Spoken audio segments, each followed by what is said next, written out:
In this video, we're covering exactly what you need to do before the interview to make sure that you deliver a quality, engaging performance. What we'll be covering in this video is the equipment and sound that you need as a podcast guest. We're going to be looking briefly at microphone placement, but that will be covered in more detail in the next video. We'll be looking at what you need to do to research the host just before you go live, getting you to craft the stories in advance that will resonate with that particular audience, being really clear on the value bombs you intend to deliver, and getting you thinking about the art of conversation.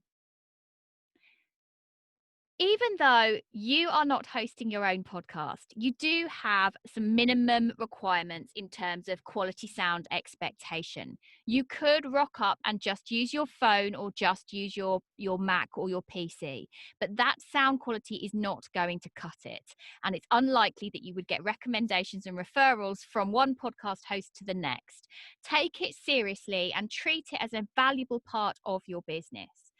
As a minimum, I would say that you need to have a USB microphone. Now, this is a microphone that you would plug straight into your Mac or your PC using a USB cable.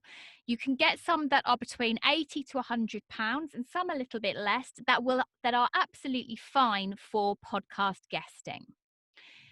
You're then going to need either a swivel mount or boom arm, which is what this is that can angle in front of your face, or you're going to want a stand. Now, some of the cheaper microphones actually come with an inbuilt table stand, so you wouldn't need an extra piece of equipment. You would then need to purchase either a pop shield or a foam cover to go over the microphone.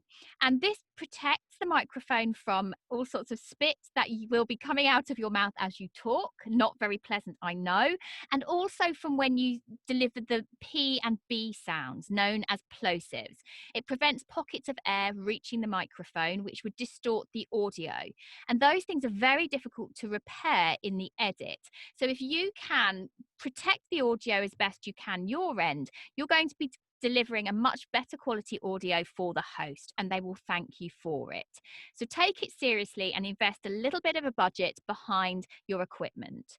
Now, under this video, I have included some equipment recommendations based on budget and based on environment that you're recording in, but this does not have to cost you a fortune, but it is worth it just to have that quality audio.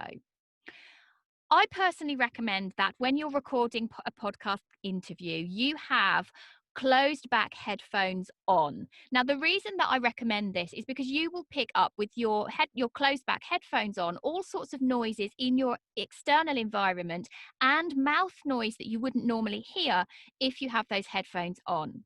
The other thing, if you are recording via Zoom or Zencaster or any kind of remote recording scenario, is that if you have headphones in, there is going to be less feedback down the line when both microphones are picking up the recorded speech as well. So if you have closed back headphones, you're going to get the best results. As an absolute minimum, I would recommend you have some Apple earbuds in, not the Bluetooth kind, the kind that you plug in, because again, that's going to stop that feedback and that distortion. Now, one of the most important things about recording is actually the environment you're recording in. So if you are surrounded by lots of hard surfaces and windows, or you're recording in a really big, wide open space, I would recommend considering getting one of these small portable sound booths, also known as microphone isolation shields. And while this is by no means soundproofing, this can improve the quality of your audio around the microphone because less sound can bounce around the microphone.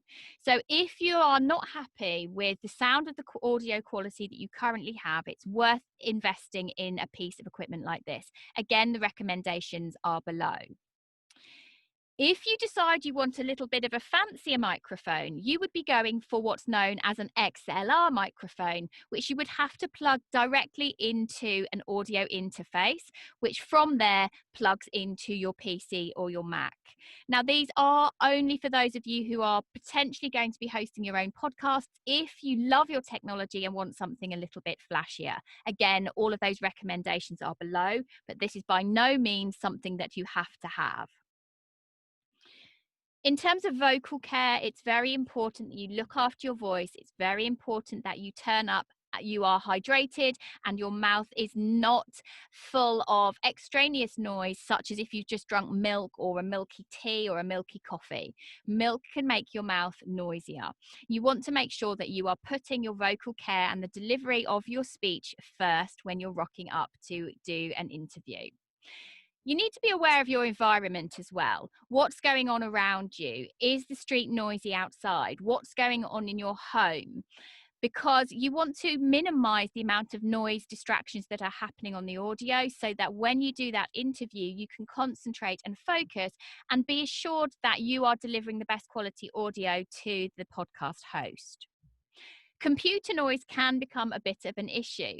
When you are recording down Zoom, sometimes your computer can be particularly noisy, the fan can kick in. So if you can have the microphone away from the computer, if that's something you're struggling with. All sorts of pings and notifications, you want to make sure that they are switched off for the duration of your interview. Ones that are the worst culprits are LinkedIn, WhatsApp, and email. So make sure those are off and that they are not coming through whilst you are mid-flow in a conversation. You want to also make sure when you're deciding where you're going to do the interview is what does it sound like in that particular room? Every room that we are in sounds slightly different because the room is a different size, it's got a different shape, there are different ways that the sound waves move around that room. You want to think about, has it got many soft furnishings in it, or is it all hard flooring and hard walls and mirrors? The more soft furnishings you can have in a room will improve the audio quality. Eliminate as much background noise as you can. I've talked about traffic in the distance. I've talked about family rattling around outside, pipe work. If you are close to a neighbor, can you hear them being noisy around your environment? You need to start being aware of these things. And that's one of the reasons that I recommend those closed back headphones.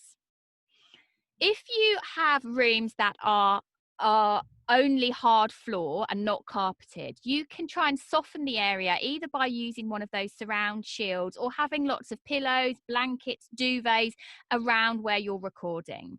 If you must record in front of a window, draw the curtains across so that you are preventing the sound from bouncing off that hard surface.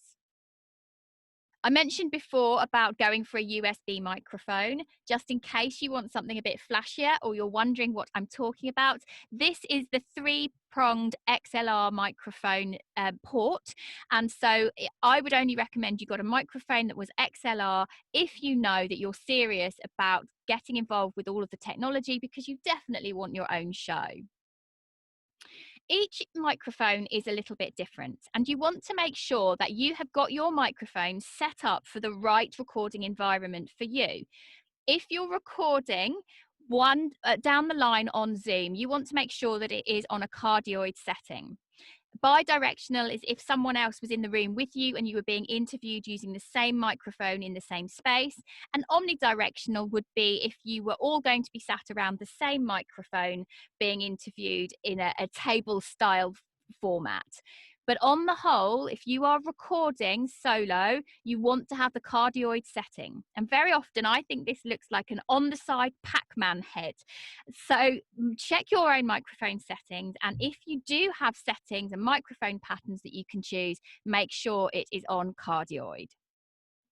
Predominantly, interviews take place via Zoom or on Zencaster or other similar platforms. Some people use Skype as well.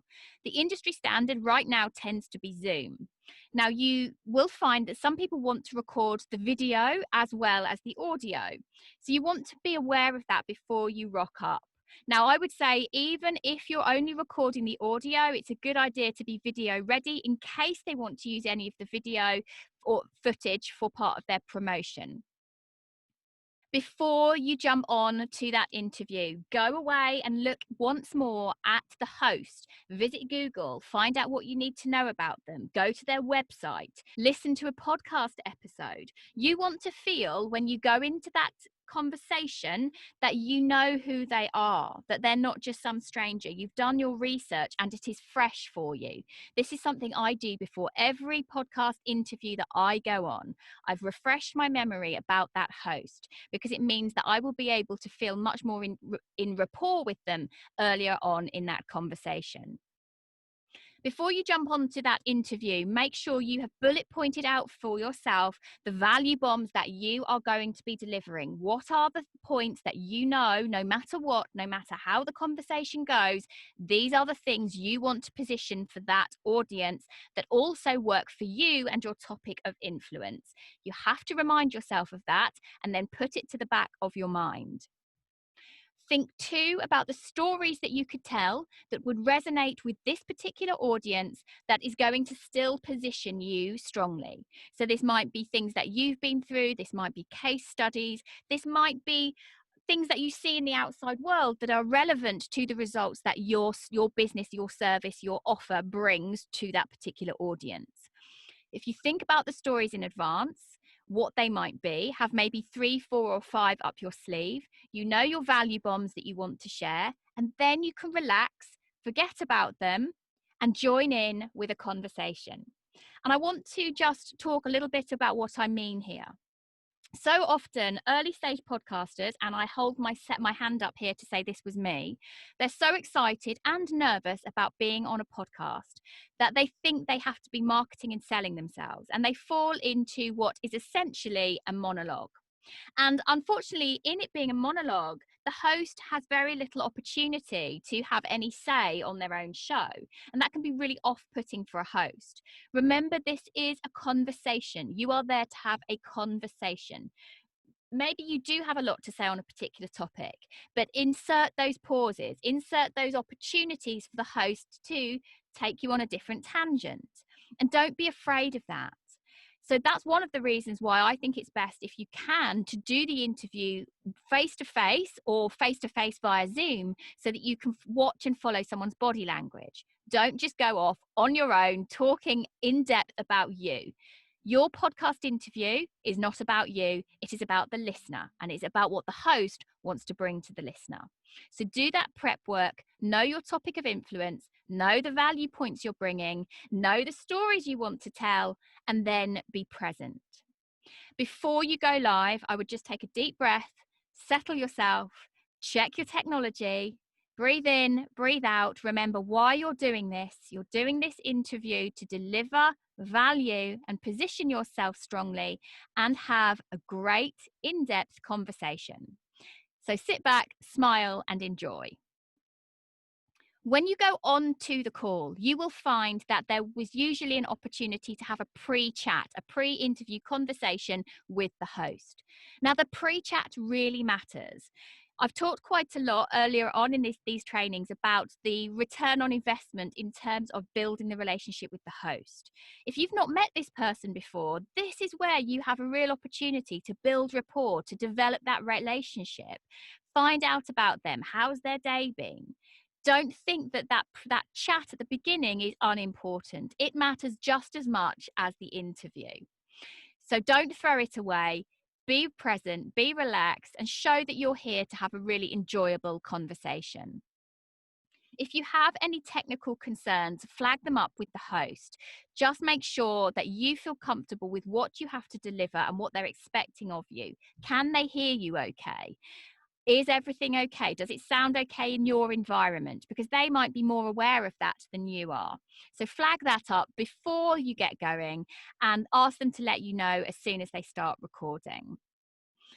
And a final thing to mention, just before you go live, get the host to very quickly share with you again more about their audience. Ask them about their audience, because they're going to feel like you really do want to deliver that value, and they will be extremely grateful for that.